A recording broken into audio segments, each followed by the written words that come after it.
In what ways does your media use, develop and challenge forms and conventions of real media products? I have chosen to work in the genre of horror and decided to use the subgenre of torture.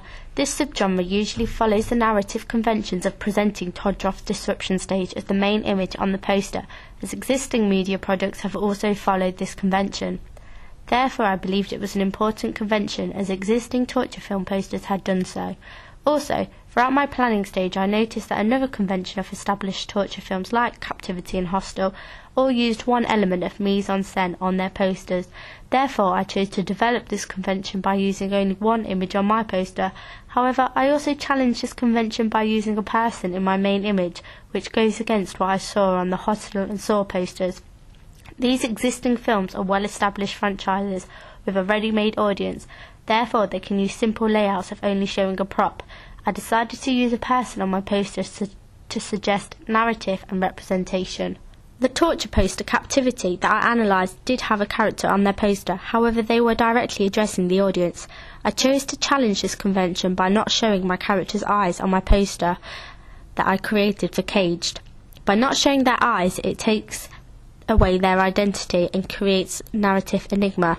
This is an extension of mask iconography used by antagonists in horror films. Through looking at existing torture films such as Hostel and Was, they both had billing blocks positioned at the bottom of the poster in a pyramid layout using sans serif steel tongues typography.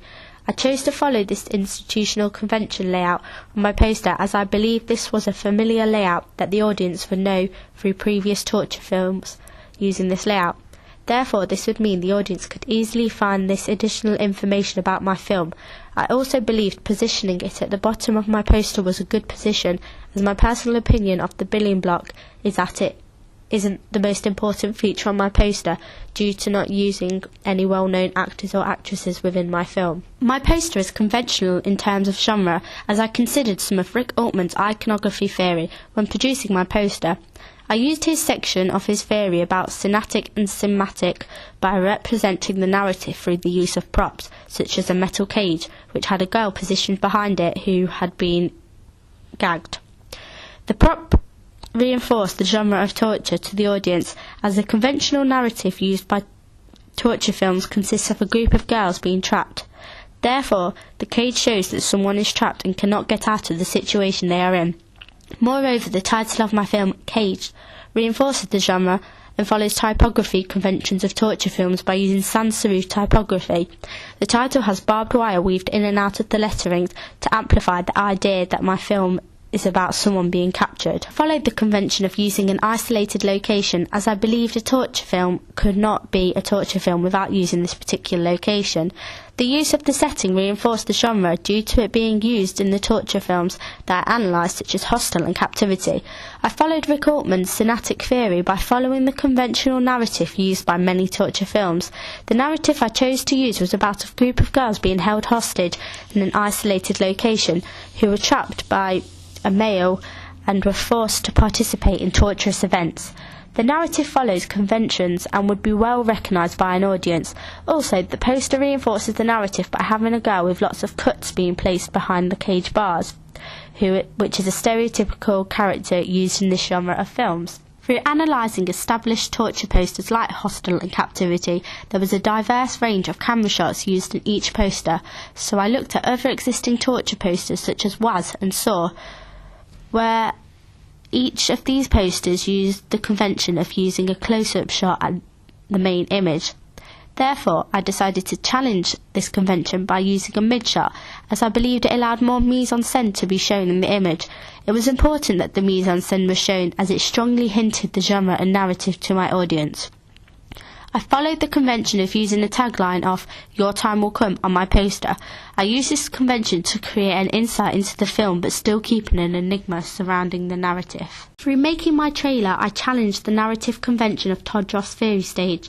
I challenged his theory by placing the equilibrium stage after the news report about the missing girls in my trailer, which was the recognition stage. By placing this stage after the missing girls poster, the audience could easily identify the 4 missing girls, as the following shot goes to the equilibrium stage. This stage consisted of 4 female characters getting watched whilst doing their normal everyday activity. This is an uncommon starting point for many torture films. As examples, I looked at starting with the equilibrium stage like Hostel Part 3 and Captivity, for instance. Both these trailers started with the equilibrium stage of the characters being totally unaware that something is going to happen. I also developed the narratives convention by hinting Todorow's attempt to repair stage, whereas other existing torture films such as The Human Centipede 2 had not shown this stage. I did this by showing one of the characters running away, however you do not see whether or not she does escape. The lack of resolution is conventional as well.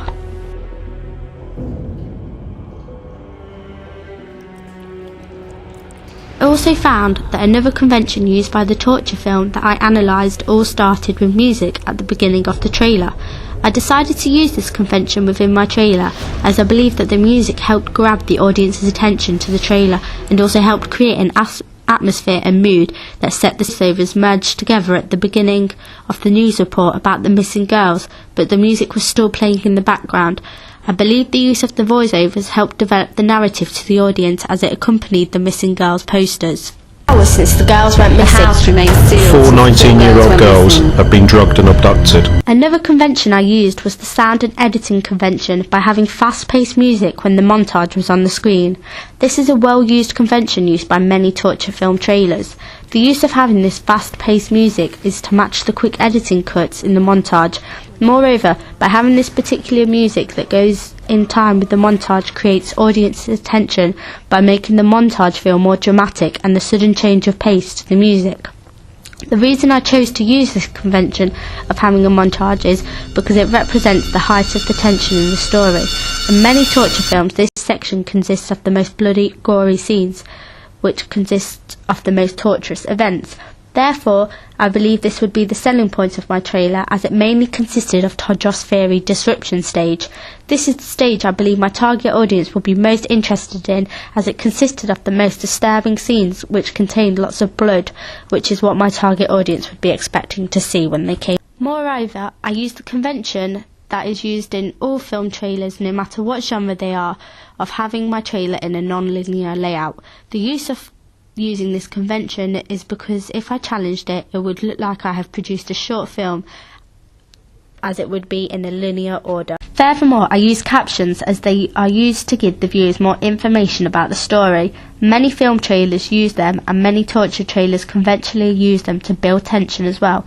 I have used this convention and developed it by writing a true-to-life fact about how many people go missing each year in the UK. The use of using a true-to-life fact as my caption will make my film look more realistic, as it is relating to real-life situations. I also challenged the conventions of having a voiceover reading out what the caption was saying. When looking at existing torture film trailers like Hostel and Saw, both trailers had no voiceover when the captions were on the screen. Therefore, I chose to develop this convention as I believe the captions would be more powerful and memorable if a voiceover was used reading them out when they were on the screen. Overall, I used the institutional conventions used by many torture film trailers by starting my trailer with a green screen and ending it with the billing block. I believed it was important to follow this conventional layout as the audience would be very familiar with the trailer layout. Therefore, they would know when the trailer is starting and when the trailer is ending. My billing block followed a conventional layout by having the names of the people that have helped produce and contribute by the making of the film in a large font, to clearly indicate to the audience who these people were, as some of the members of the target audience may have an interest in these people's work due to their past work. The convention of using steel tongues typography is used so the audience can clearly indicate that it is the billing blog. My trailer was conventional by using female characters as the victims for my film. These characters were represented in a stereotypical way by being presented with no power. This was shown through a high-angle shot which I used when recording a girl screaming in a cage. The use of a high-angle shot shows the girl as a powerless and unequal due to looking down on her. The camera has been used to represent the protagonist, who is a male. Therefore, he has been shown in a stereotypical way by having lots of power through the use of a high-angle shot. The audience are positioned to make the male antagonist through the use of a point-of-view shot. These points of view shots replicate the idea of the male target audience looking at the female victims. This is a convention within the genre of horror. Finally, I use cinematography conventions of torture film trailers by having a pan off an isolated location, which was off an abandoned barn in my trailer. The use of using a locational shot reinforced my genre of film to the audience, as the setting is a stereotypical location used in torture films. Moreover, the use of an extreme long shot pan allowed the audience to see the whole of the location. However, I did develop the cinematography convention by using night vision shots in my trailer and handheld recording. When looking at existing torture films, trailers like Hostel, Saw and Captivity, I found that none of these had used these effects in their trailers. Therefore, I chose to challenge this convention by using these effects, as I believed it made my film look more unique and gave the impression of the man watching the girl seem more realistic.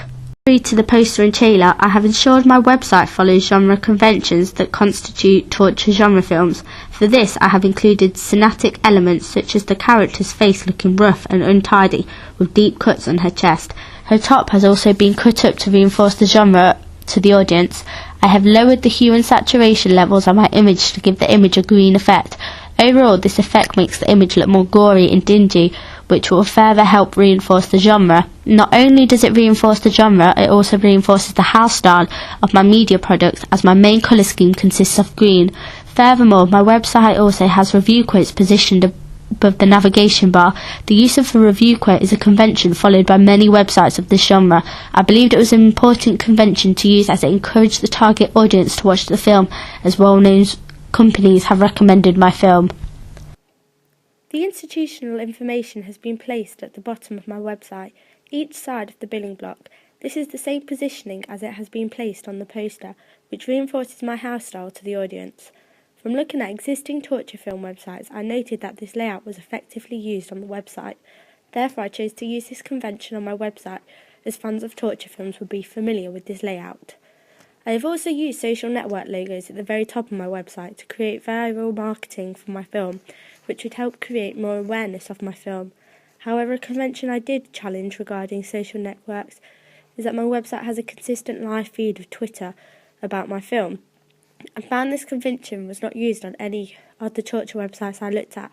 Therefore, I decided to use this convention, as I believe my target audience consisted of young people who are familiar with this social network of Twitter, which meant they can get involved with my film by having their tweets presented on the website.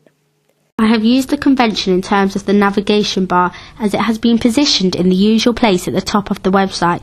The typography used within the navigation bar is the same font used across the main product and both the inclinary texts.